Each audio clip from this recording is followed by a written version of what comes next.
یا ایھا آمنوا لا ترفعوا اصواتکم فوق صوت النبی. بڑی اہم ترین یہ آیات آ رہی ہیں اگلی دو. اے ایمان والو، اپنی آوازوں کو مت بلند کرو نبی صلی اللہ علیہ وآلہ وسلم کی آواز سے. وَلَا تَجْهَرُوا لَهُ بِالْقَوْلِ كَجَهْرِ بَعْضِكُمْ لِبَعْضٍ، اور آپ صلی اللہ علیہ وآلہ وسلم کے ساتھ اس طریقے سے اونچی آواز میں گفتگو مت کرو جس طرح تم آپس میں ایک دوسرے کے ساتھ کرتے ہو. آپ صلی اللہ علیہ وآلہ وسلم کا ایک پروٹوکول ہے، ان تحبط اعمالکم وانتم لا تشعرون، کہیں ایسا نہ ہو کہ تمہارے اعمال برباد کر دیے جائیں اور تمہیں خبر بھی نہ ہو.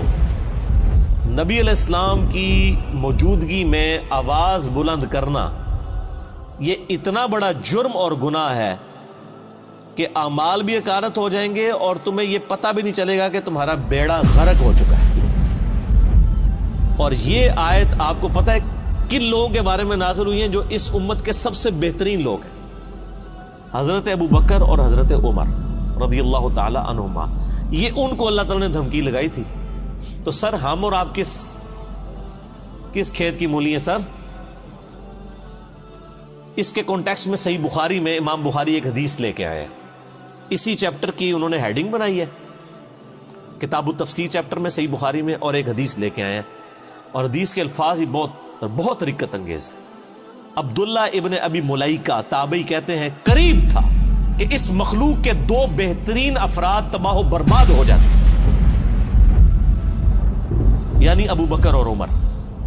وہ تباہی کے دہانے پر پہنچ گئے تھے جب انہوں نے رسول اللہ کے حضور آپس میں گفتگو کرتے ہوئے اپنی آوازوں کو بلند کیا. رسول اللہ کے ساتھ بدتمیزی نہیں کی سر، پوائنٹ ٹو بی نوٹڈ. آپس میں گفتگو کر رہے تھے نبی علیہ السلام کی موجودگی میں. اور پھر امام بخاری نقل کیا کہ بنو تمیم کا ایک وفد آیا تھا، تو نبی علیہ السلام کی عادت تھی جب بھی کوئی قبیلہ اسلام قبول کرتا تھا نا تو اس قبیلے کا کوئی نہ کوئی امیر مقرر کر دیتے تھے تاکہ بعد میں کمیونیکیشن صرف امیر کے ساتھ، قبیلے کے سردار کے ساتھ ہو. تو حضرت عمر کا مشورہ تھا کہ ایک شخص تھا اقرا، اس کو امیر مقرر کیا. تو حضرت ابو بکر نے کہا کہ نہیں، یہ شخص اتنا مناسب نہیں ہے. یہ جو دوسرا شخص ہے نا، قعقاع بن عمرو التمیمی، یہ بہت بہادر تھا، جس کے بارے میں حضرت ابو بکر کہا کرتے تھے نا یہ 1000 بندوں پہ بھاری ہے. اسی کو خالد بن ولید کے ساتھ جنگ یرموک کے لیے بھیجا تھا، اور قادسیہ کے لیے بھی بعد میں. قعقاع بن عمرو التمیمی. تو حضرت ابو بکر کا مشورہ تھا قعقاع کو جو ہے نا یہ امیر مقرر کیا جائے. تو حضرت عمر نے کہا کہ ابو بکر آپ ہر مسئلے میں نا یعنی میرے ساتھ اختلاف کرتے ہیں، میرا مشورہ جو ہے زیادہ مناسب ہے. بس آپس میں تلخ کلامی ہو گئی. نبی علیہ السلام بیٹھے ہوئے تھے، آیات نازل ہو گئی کہ نبی کی موجودگی میں آواز بھی بلند کی نا تو بیڑا غرق ہو جائے گا. اچھا، حضور کے ساتھ کوئی بدتمیزی نہیں کی آپ کی موجودگی میں. یہ آیات نازل ہوئی تو اس حدیث کے الفاظ ہیں کہ حضرت عبداللہ ابن زبیر کہتے ہیں یہ آیات جب نازل ہوئی تو حضرت ابو بکر، حضرت عمر جو ہے نا یہ تو نبی علیہ السلام کے سامنے اتنی پست آواز میں بولنا شروع کر دیا کہ آپ کو آواز سنائی بھی نہیں دیتی تھی. سرگوشی میں بات کرنی شروع کر دی. ڈر گئے سارے ایمان والے، ڈر جاتے ہیں نا. حضور کے ساتھ جب بات کرتے تھے تو سرگوشی میں، اور حضور صلی اللہ علیہ وسلم کہتے تھے اونچا بولو مجھے سمجھ نہیں آ رہی. یہ بخاری کے الفاظ ہیں. اتنا ڈر گئے. تو اگر نبی علیہ السلام کی موجودگی میں آواز بلند کرنے سے ابو بکر اور عمر کے اعمال برباد ہو جائیں تو نبی علیہ السلام جس بات کا حکم فرما دے اس حکم کی کو مخالفت کر دے، اس کا بیڑا غرق نہیں ہوگا.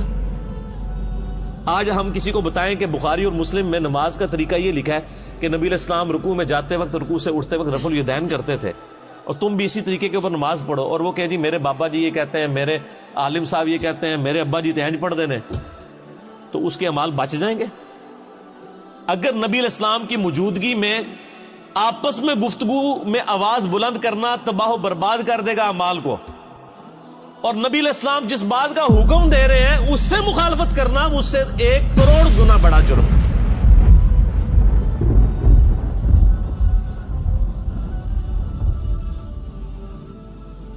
ایک چیز آپ نے حکم فرما دی، اس سے مخالفت کرنا دین میں یعنی جتنی بھی چیزیں وہ اس سے بڑا جرم ہے. اس کے اندر امپلائڈ ہے یہ چیز. یہ نہ سمجھے کہ یہ حضرت ابوبکر عمر کے لیے اور آج جناب ہماری تو خیر ہے جو مرضی کرتے رہے, ہم نے کون سا حضور کے پاس جا کے بیٹھنا ہے کہ ہماری آواز بلند ہوگی. اسی آیت کے تحت تمام محدثین اور مفسرین لکھتے آئے ہیں کہ نبی علیہ السلام کی وفات کے بعد بھی قبر رسول کے اوپر آواز بلند کرنا اسی طریقے سے گستاخی ہے جس طرح کہ اس زمانے میں نبی علیہ السلام کی موجودگی میں. حتیٰ کہ صحیح بخاری میں موجود ہے, حضرت عمر ایک دفعہ رضی اللہ تعالیٰ عنہ مسجد نبوی میں, یعنی آپ نے دو بندوں کی گفتگو اونچی آواز سے سنی, آپ نے بلایا کدھر کے رہنے والے ہو؟ کہنے لگے ہم طائف سے ہیں. ان کا اگر تم مدینے کے ہوتے نا تو تمہاری کٹ لگاتا میں ادھر کہ تم رسول اللہ کی مسجد میں اپنی آواز کو بلند کر رہے ہو. یعنی اتنا احترام کروایا جاتا تھا, کیونکہ نبی علیہ السلام کی قبر مبارک بھی بالکل مسجد کے ساتھ ایڈجسٹنٹ, حجرہ عائشہ سلام اللہ علیہا. اسی لیے تمام مفسرین ایون ابن کثیر کو اٹھا کے دیکھیں, اسی آیت کے تحت انہوں نے لکھا ہے کہ یہ نہ سمجھے کوئی کہ نبی علیہ السلام جب تک دنیا میں موجود ہے, نہیں, آج بھی قبر رسول پہ کوئی شخص اپنی آواز بلند نہیں کر سکتا. اور آپ کو حیران کن بات بتاؤں, یہ سورۃ الحجرات کی آیات روضہ شریف کے اوپر آج بھی لکھی ہوئی ہیں. سر یہی دو آیات, آیت نمبر 2 اور 3, یہ لکھی ہوئی ہیں روضہ شریف کے اوپر, ایگزیکٹ جالیوں کے اوپر. جب حضرت ابوبکر عمر نے نبی علیہ السلام کے بارے میں اتنی احتیاط شروع کر دی نا, تو پھر اگلی آیات بھی نازل ہو گئی.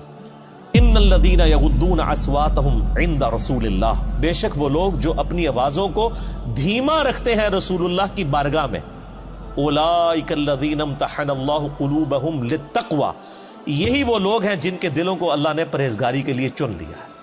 یعنی پرہیزگاری کا کرائٹیریا ہے تعظیم رسول صلی اللہ علیہ وآلہ وسلم. جو جتنا آپ صلی اللہ علیہ وآلہ وسلم کی عزت اور توقیر کرنے والا ہے وہ اتنا ہی متقی اور پرہیزگار ہے. اگر حضرت ابوبکر اور عمر رضی اللہ تعالی عنہما کی تقوی کا ٹیسٹ رسول اللہ کا ادب ہے, تو سر پھر ہم لوگ پھر کس کھاتے میں آتے ہیں؟ اور یہ جو کچھ آج ہو رہا ہے کہ ہم لوگوں کو کتاب و سنت سے تعلیمات بتاتے ہیں اور لوگ اپنے بابوں کے شعر پڑھنا شروع کر دیتے ہیں, بابوں کی کتابیں لے کے آ جاتے ہیں. یہ کیا گستاخانہ رسول نہیں ہے؟ یہ بھی اسی لیول کے بلکہ اس سے بڑے گستاخانہ رسول ہوں گے کہ اگر یہ نبی علیہ السلام کی موجودگی میں آواز بلند کرتے.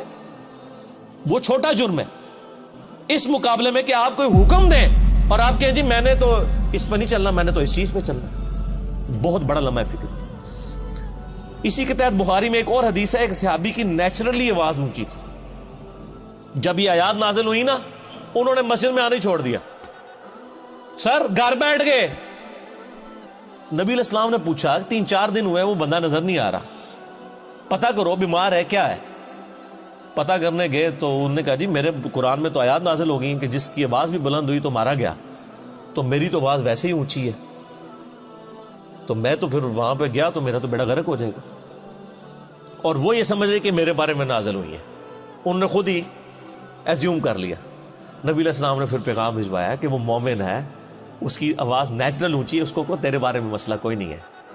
یعنی ان کی نیچرل آواز تھی تو ان کو بینیفٹ آف ڈاؤٹ دیا گیا کہ یہ اونچا بولتے ہیں, وہ علیحدہ معاملہ ہے. یہ ان لوگوں کے بارے میں یعنی کہ آپ اسلام کی موجودگی میں جو جان بوجھ کے کوئی جھگڑا کر کے آواز بلند کریں, اس طرح کی صورت ہے. ویسے اگر کوئی بولنے میں ویسے جس کی آواز بلند ہے تو اس کو بینیفٹ آف ڈاؤٹ دیا گیا, یعنی یہی دین فطرت ہے نا. تو بار صحابہ کرام کو آپ دیکھ لیں, اللہ فرماتا ہے ان کے دلوں کو ہم نے تقوی کے لیے چن لیا ہے. جو رسول اللہ کے حضور اپنی آوازوں کو پست کرتے ہیں, لہم مغفرۃ و اجر عظیم, ان کے لیے مغفرت بھی ہے اور بہت بڑا اجر ہے. جو نبی علیہ السلام کا ادب کرنے والے لوگ ہیں, آپ علیہ السلام کی بارگاہ میں مؤدب بن کے بیٹھتے ہیں. رسول اللہ کا ادب آج بھی اسی طریقے سے. قبر رسول کے سامنے یہ آیات اوپر لکھی ہوئی ہے روضہ شریف کے اوپر, اور وہاں پر بھی یعنی آپس میں تو گفتگو کرنی نہیں چاہیے کسی کو, اشاروں کے ساتھ گفتگو. اور آپ دیکھیں وہاں پہ جو لوگ یعنی انہوں نے لوگ کھڑے کیے ہوتے ہیں نا, یعنی وہاں پہ شرطے عرب حکومت کی طرف سے, تو وہ باقاعدہ یعنی لوگوں کو اشارے سے سمجھا رہے ہوتے ہیں, وہ اپنی آواز نہیں وہاں پہ نکالتے.